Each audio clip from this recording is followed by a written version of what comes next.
అందరికీ వందనాలు. నేను చెప్పబోయేదేమనగా బైబిల్లోని 66 పుస్తకముల పేర్లు.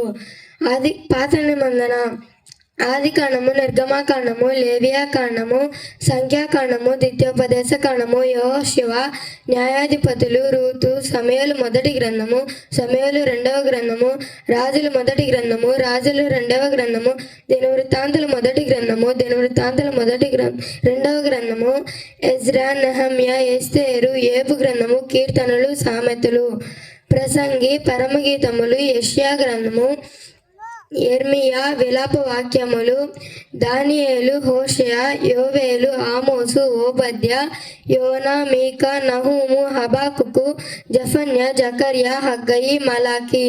కొత్త నిబంధనలోనివి మత్తయి సువార్త, మార్కు సువార్త, లూకా సువార్త, అపోస్తలుల కార్యములు, రోమియోలకు, మొదటి కొరింథీ, రెండవ కొరింథీ, గలతీయులకు, ఎఫెసీయులకు, ఫిలిప్పీయులకు, కొలసీయులకు, మొదటి దశలోనియులకు, రెండవ దశలోనియులకు,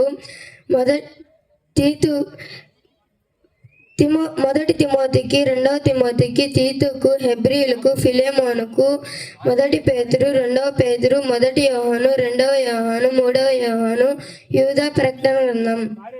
ఈ అవకాశం ఇచ్చిన వారికి వందనములు.